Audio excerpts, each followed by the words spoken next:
হাসান সাহেব নিকশ কালো অন্ধকার রাস্তা ধরে এক জঙ্গলের ভিতরে হাঁটতে শুরু করলেন। তিনি লক্ষ্য করলেন তার চোখের সামনের জঙ্গলটা মুহূর্তে কুয়াশাচ্ছন্ন হয়ে গেল, আর ধীরে ধীরে হাসান সাহেবের সামনে দৃশ্যগুলো পরিবর্তন হতে শুরু করলো। কুয়াশা থেকে হাসান সাহেব বেরিয়ে এসে দেখতে পেলেন সে অন্য এক জগতে হারিয়ে গেছে। হাসান সাহেব ভয়ার্ত দৃষ্টিতে চারিদিকে তাকাতে থাকে। তিনি লক্ষ্য করলেন অদ্ভুতভাবে চারিদিকে মানুষের আর্তনাদ, গুনগুন আওয়াজ শোনা যাচ্ছে, একই সাথে মঞ্চ পড়ার আওয়াজ শোনা যাচ্ছে। হাসান সাহেব বুঝতে পারছেন না তিনি কোথায় চলে এলেন। তিনি ভয় পেয়ে যেন থরথর করে কাঁদতে শুরু করলেন। তিনি বলে উঠলেন, এ আমি কোথায় এসে বললাম? তখন ঘন অন্ধকার থেকে মোটা বিচ্ছিরি বিকট এক কণ্ঠে একজন বলে উঠল, এটাই ভৌতিক জগৎ।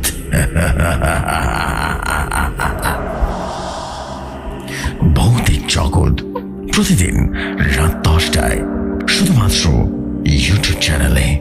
হ্যালো গাইস, আসসালামু আলাইকুম রহমতুল্লাহি ওয়া বারাকাতুহু। ভৌতিক জগতের পক্ষ থেকে আমি মোহাম্মদ জাহিদুল ইসলাম আপনাদের সবাইকে জানাই স্বাগতম। তো কথা দীর্ঘায়িত না করে আমি সরাসরি ঘটনায় চলে যাব।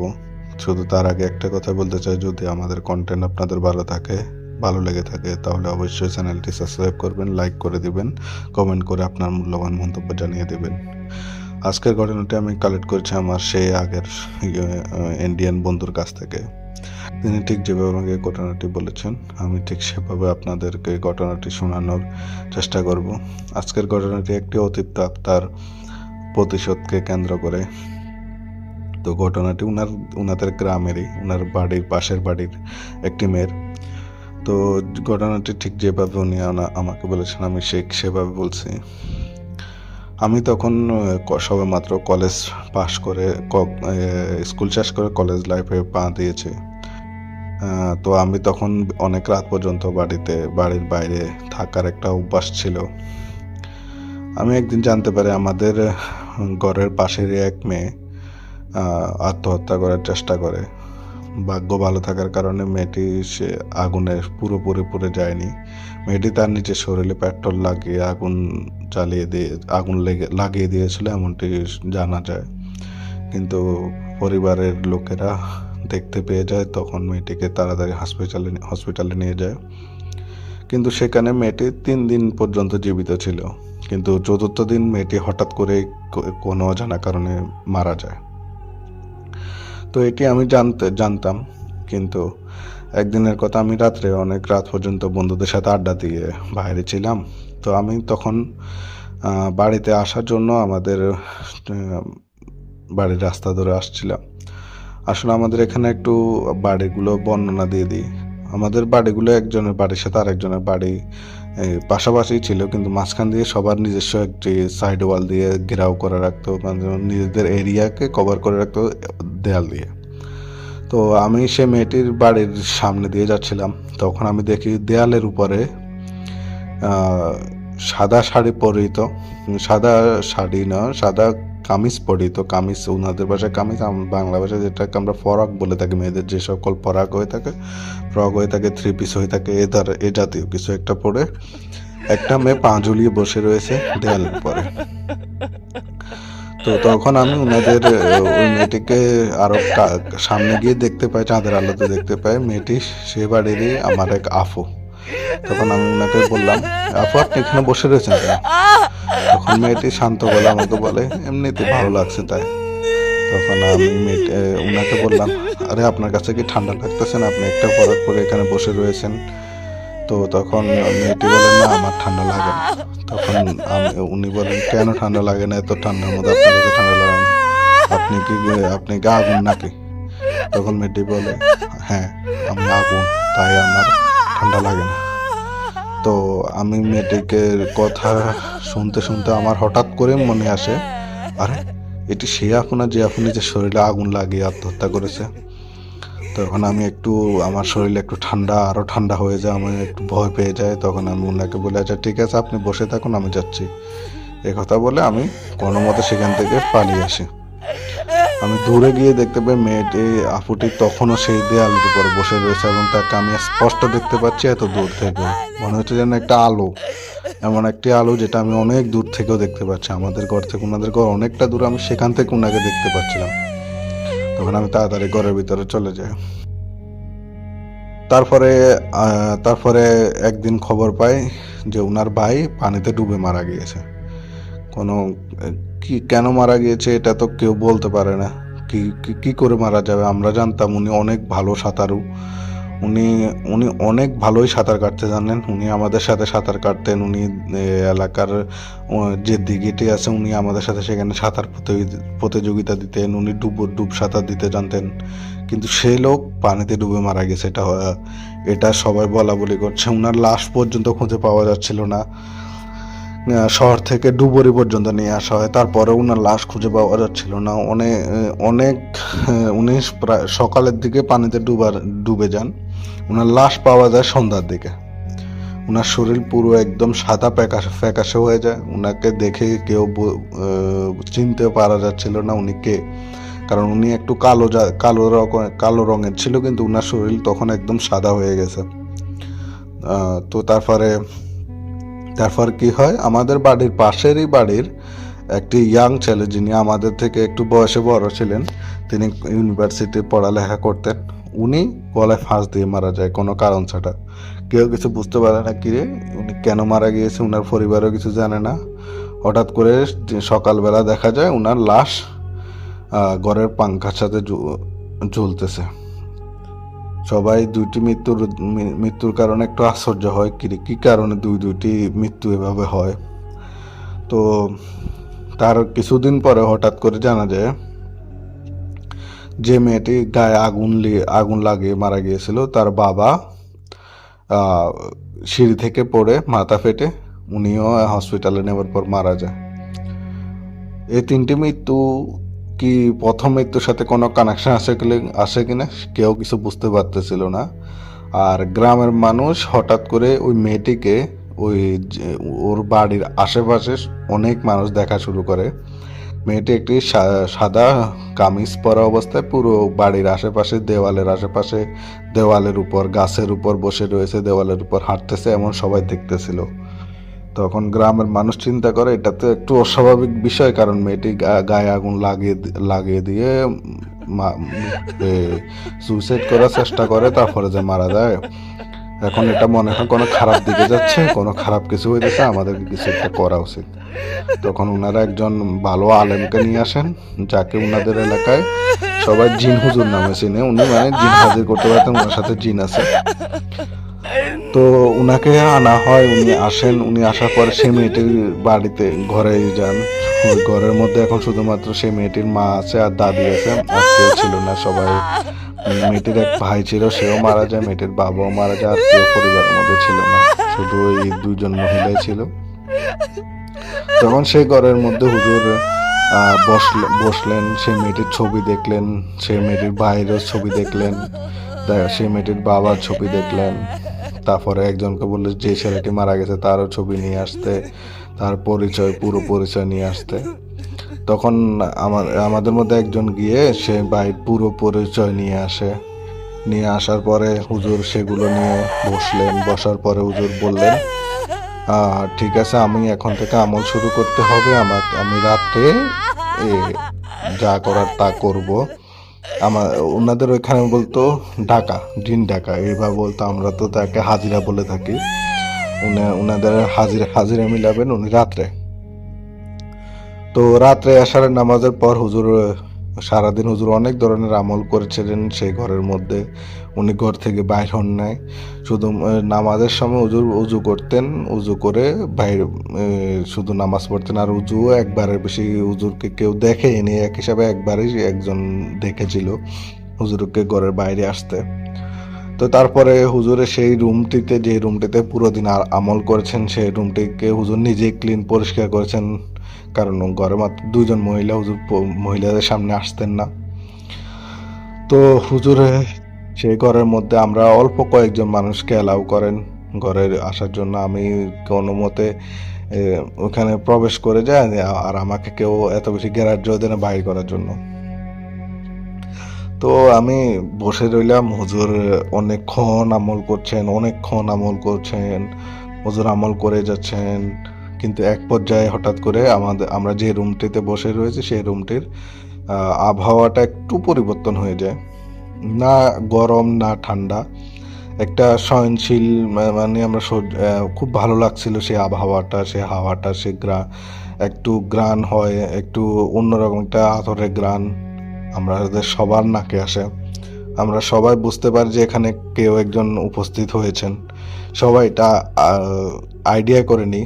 তখন হুজুর তার নিজের কণ্ঠ যেটা ছিল সে কণ্ঠ না, অন্য একটা কণ্ঠে আমাদেরকে সবাইকে বলেন, বল তোরা কি জানতে চাস। তখন আমাদের মধ্যে একজন বললেন, আমাদেরকে একটু বলুন এখানে কি হচ্ছে, আমাদের গ্রামে এভাবে 3টা মৃত্যু হলো, আমরা একটা মেয়েকে দেখতে পাই এই বাড়ির আশেপাশে, এটার কোনো কারণ আছে কিনা। তখন সেই হুজুরের ভিতর থেকে কেউ একজন বলতে থাকে,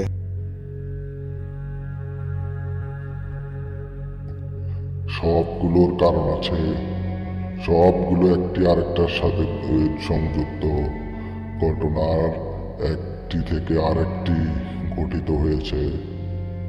তবে শোন, যে মেয়েটি মারা গিয়েছিল সেই মেয়েটির অবৈধ সম্পর্ক ছিল পাশের ঘরে সেই ছেলেটির সাথে, যে ছেলেটি গলায় ফাঁসি দিয়ে মারা গিয়েছিল।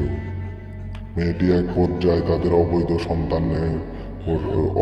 সন্তান গ্রহণ করে ফেলে, মেয়েটি গর্ভধারণ করে ফেলে। তখন মেয়েটি ছেলেটিকে বলে, কিন্তু ছেলেটি অস্বীকার করে তাকে গ্রহণ করতে।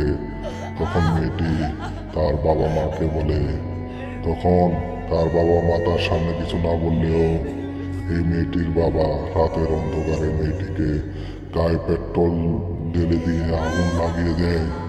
আর মেয়েটির ভাই তার বাবাকে এই কাজে সাহায্য করেছিল। মেয়েটি আগুনের যন্ত্রণায় যখন চিৎকার করে, তখন মেয়েটির মা যখন ঘুম ভেঙে যায়, তখন মেয়েটির মা মেয়েটিকে কোনো মতে আগুন নিভিয়ে ফেলে। তারা তখন বাধ্য হয় মেয়েটিকে হাসপাতালে নিতে। মেয়েটিকে তখন হাসপাতালে নিয়ে যাওয়া হয়। এদিকে মেয়েটি তখনও কথা বলার জন্য প্রস্তুত ছিল না, মেয়েটি তখনও অনেক বেশি অসুস্থ ছিল। এক পর্যায়ে মেয়েটির ভাই নিজ হাতে তার বোনের অক্সিজেন মাস্কটি খুলে দেয়। এর কারণে মেয়েটি মারা যায়। মেয়েটিকে হত্যা করা হয়েছিল। এই হত্যার পেছনে মেয়েটির ভাই এবং মেয়েটির বাবা আর ওই ছেলেটি দায়ী। আর এই জন্যই সে মেয়েটি এসেছে এদের সবার কাছে প্রতিশোধ নিতে। এখন তার প্রতিশোধ নেওয়া শেষ। মেয়েটিকে 40 দিন এই বাড়ির আশেপাশে তোরা দেখতে পারবি। তারপর মেয়েটি নিজ থেকেই এই জায়গা ছেড়ে চলে যাবে। তোরা এটা নিয়ে চিন্তা করার কিছু নেই। তখন আমাদের মধ্যে একজন বলল, আচ্ছা তাহলে এটা বিষয়, এখন কি আমাদের আর কিছু করা লাগবে। তখন হুজুরের ভিতর থেকে সেই জিনটি বলল, আর কিছু করা লাগবে না, শুধু তোরা মেয়েটির জন্য দোয়া করে দিস, মেয়েটি যাতে শান্তিতে থাকতে পারে। আর মেয়েটির গুণাগুলো যেন আল্লাহ মাফ করে দেয় সেই জন্য দোয়া করে দিস। আল্লাহ সবাইকে মাফ করে দিক। তোরা আর এই বিষয় নিয়ে এত বেশি কিছু করার চিন্তা করিস না। তখন আমরা বুঝতে পারলাম আসল বিষয়টি। হুজুর তারপরে বেহুশ হয়ে পড়লেন। বেহুশ হওয়ার পর হুজুর যখন জ্ঞান পেলে, তখন হুজুর বললে, আসলে আমি আমার বন্ধুকে আগেই সব কিছু বলেছিলাম। তারপর আমার বন্ধু সেই জিনটি আপনাদের এখানে আশেপাশে অনেক খোঁজ খবর নিয়ে সকল কিছু জানতে পেরেছেন, যেটা আপনাদেরকে আমার বন্ধু নিজেই বলেছে। তো আপনারা এই বিষয়টি নিয়ে আর চিন্তা করবেন না। মেয়েটি তার প্রতিশোধ নেওয়ার জন্য ভাইকে পানির নিচে নিয়ে গিয়ে হত্যা করে, তার বাবাকেও হত্যা করে, আর সেই ছেলেটিকে হত্যা করে। এখন এটাই আমরা তো সে মেয়েটি হত্যা করেছে এমনটা বলতে পারি না। এটা আসলে কি গায়েবী বিষয়, এটা কারেন্ট জিন হতে পারে, কারেন্ট জিন অথবা কোনো জিন হতে পারে। সে জিনটি মেয়েটির উপরে এমন অত্যাচার দেখে হয়তো প্রতিশোধ নিয়েছে। এটি কোনো কারেন্ট জিন হতে পারে, মেয়েটির কারেন্ট জিন হতে পারে। তো আপনার এগুলো নিয়ে চিন্তা করার কিছু নেই। মেয়েটি 40 দিন পর নিজ থেকে কারেন্ট জিনটি এখান থেকে মায়া ত্যাগ করে চলে যাবে। এখন হয়তো মায়া কাটিয়ে উঠতে পারতেছে না, তাই এখানে আশেপাশে ঘোরাঘুরি করতেছে। আপনারা ওকে কোনো ডিস্টার্ব করবেন না, ও আপনাদেরকে কিছুই করবে না, ঠিক আছে? আপনারা এগুলো নিয়ে চিন্তা করবেন না, আর কোনো সমস্যা হলে অবশ্যই তো আমাকে জানাবেন। তো হুজুর আমাদেরকে কথা বলে চলে যায়। আসলে দেখা গেল 40 দিন পরে মেয়েটিকে আমরা আর দেখতে পাইনি, সে আপুটিকে। তো আপুটিকে আমরা আর দেখতে পাইনি, এটা ছিল ঘটনা। তো আমি এই ভাইটি থেকে আরও একটি ঘটনা সংগ্রহ করেছিলাম। উনি খুব ছোট্ট একটা ঘটনা বলেছেন। ঘটনাটি ঠিক এরকম। তো উনি যখন মাদ্রাসায় পড়তেন, উনি উনাদের বাড়ি থেকে মাদ্রাসা আসা যাওয়ার পথে একটি বিড়াল সবসময় দেখতে পেতেন। সে বিড়ালটি উনার দিকে তাকিয়ে থাকতো। বিড়ালটি একটি মাঠের মধ্যে বসে থাকতো, আর উনি আসা যাওয়ার সময় দেখতে পেতেন সে মাঠে একটি বিড়াল বসে থাকতো। তো একদিন তিনি লক্ষ্য করেন সে বিড়ালটি উনার পিছু নিয়ে উনার মাদ্রাসায় চলে আসে। তো উনি কখনো বিড়ালটিকে আঘাত করতেন না, উনি বিড়ালটিকে দেখলেও কিছু করতেনও না, কিছু বলতেনও না। তো উনি দেখতে দেখতে সে বিড়ালটিকে ওনার আশেপাশে গুড়গুড় করতে দেখতে পেতেন। তো তিনি একদিন রাত্রে বের হলেন। বের হওয়ার পরে প্রস্রাব করতে বেরোলেন। যখন বের হলেন, উনি বের হওয়ার পরে উনি দেখলেন সে বিড়ালটি বসে রয়েছে ওনার দরজার সামনে। উনাকে দেখে বিড়ালটি একদিকে হাঁটা ধরলো, দৌড়ালো না, হাঁটা ধরলো। উনি তখন চিন্তা করলেন, কেন জানি উনি চিন্তা করলেন না, উনি কেন জানি সে বিড়ালটির পিছু নিলেন। পিছু নিতে নিতে নিতে নিতে উনি মাদ্রাসার গণ্ডি পেরিয়ে মাদ্রাসা এরিয়া থেকে উনি বের হয়ে গেলেন। তারপরে যায় উনি উনার মাদ্রাসার পাশে একটি মাঠের একদম অনেকটা দূরে চলে আসলেন। আসার পরে তিনি বিড়ালটিকে হারিয়ে ফেললেন। উনি আর বিড়ালটিকে দেখতে পাচ্ছেন না। উনার তখন হুঁশ পেল, কিরে আমি এখানে কোথায় চলে আসলাম। উনি আশেপাশে তাকে দেখলেন, সারা দিকে শুধু অন্ধকার আর অন্ধকার। উনি এখানে কেন আসছেন সেটাও তিনি জানেন না, কে নিয়ে আসছে সেটাও তিনি জানেন না। উনি এক প্রকার হ্যাপনোটাইজের মতো হয়ে এখানে চলে এসেছেন। উনি যখন আবার মাদ্রাসার দিকে চলে যাবেন, উনি তখন একটি নারী কণ্ঠ শুনতে পান, একটি মেয়ের কণ্ঠ। তো উনি শুনতে পেয়ে উনি পিছনে তাকান। উনি পিছনে তাকিয়ে দেখেন একটি সুন্দরী মেয়ে দাঁড়িয়ে রয়েছে, উনারই বয়সের হবে। তো উনি তখন মেয়েটিকে জিজ্ঞেস করলো, কে তুমি, এখানে এত রাতে এখানে কি করো? তখন মেয়েটি উনাকে বলে যে আমি সে যাকে তুই পিছু করতে করতে এতটুকু চলে এসেছিস। তখন উনি কিছু বুঝতে পারলেন না, উনি ভয়ও পেলেন না। উনি একটু বরাবরই সাহসী, আমরাও দেখেছি উনি অনেক সাহসী একজন ব্যক্তি। তো উনি বললেন, তো আমি তোর পিছু এখানে আসবো কেন? তুই আমাকে নিয়ে এসেছিস, আমি জানি। তখন মেয়েটি বললে, হ্যাঁ আমি তোকে নিয়ে এসেছি। তখন বলে, কেন নিয়ে এসেছিস? তখন মেয়েটি বলে, আমার তোকে ভালো লাগে তাই তোকে নিয়ে এসেছি, আমি তোর সাথে বন্ধুত্ব করতে চাই। তো তারপরে উনি মেয়েটিকে ভয় পায় না, উনি মেয়েটির সাথে কথা বলেন। ওনাদের এই কথা বলা অনেক দিন পর্যন্ত চলে। একদিন ওরা মাদ্রাসার ছেলেরা সবাই লক্ষ্য করে যে উনি একা একা কথা বলেন। তো ওনার হুজুরেরা ওনার পরিবারকে জানায়। তো ওনার পরিবার লোকেরা ওনাকে কিছুদিনের জন্য ওনার বাড়িতে নিয়ে আসে। বাড়িতে নিয়ে আসার পরেও সবাই দেখে যে উনি একা একা কার সাথে কথা বলেন। ওনার মা অনেকবার দেখে, ওনার মা ওনাকে জিজ্ঞেস করে, কিন্তু উনি অস্বীকার যে উনি কারোর সাথে কথা বলছেন না। তো ওনারা কি করে, একজন আলেমকে নিয়ে আসেন। নিয়ে আসার পরে ওনার উপরে সেই জিনটিকে হাজির করা হয়। জিনটি তাকে হুজুরকে বলে, আমি শুধু ওকে ভালো লাগে তাই আমি ওর সাথে থাকি। তো হুজুর অনেক চেষ্টা করে ওকে তাড়ানোর জন্য, কিন্তু পারে না। এক পর্যায়ে হুজুর পারে না। হুজুর তখন ওনার পরিবারকে বলে, না এই জিনটি অনেক শক্তিশালী, এটি কোনো অতিরিক্ত কারেন্ট জিন হওয়ার কারণে আমরা এর সাথে পারবো না। তখন হুজুর বলেন যে আপনার চেষ্টা করেন আরো কোনো ভালো হুজুর পান কিনা, আসলে এটা অনেক শক্তিশালী কারেন্ট জিনকে এভাবে তাড়ানো যাবে না। তখন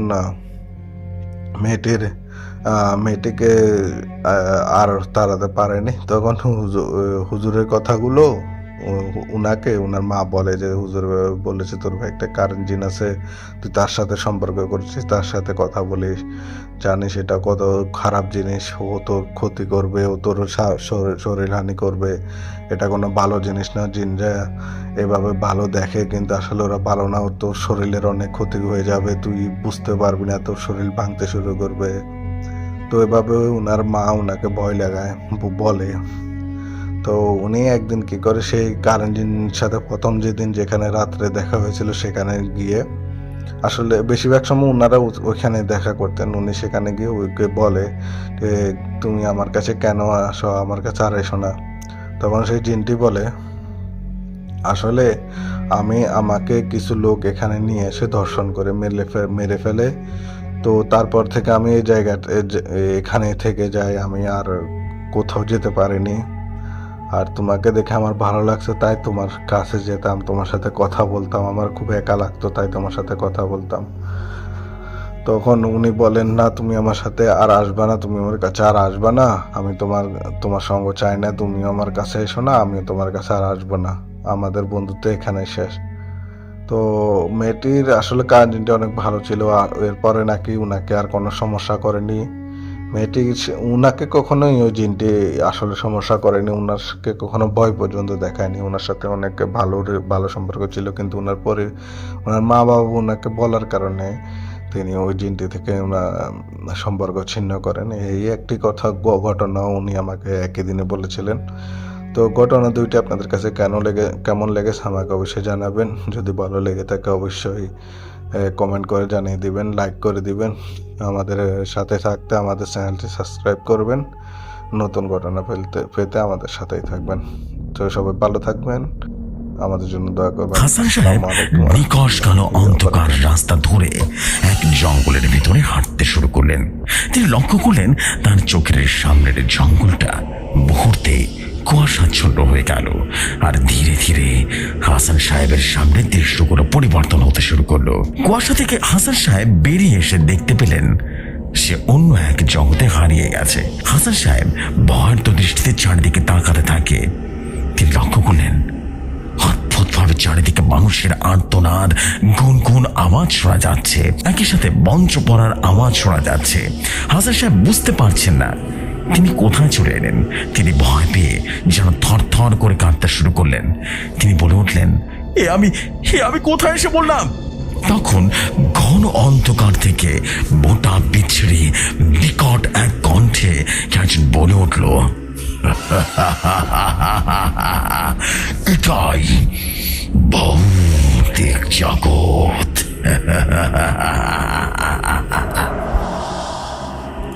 ভৌতিক জগৎ প্রতিদিন রাত 10টায় শুধুমাত্র ইউটিউব চ্যানেলে।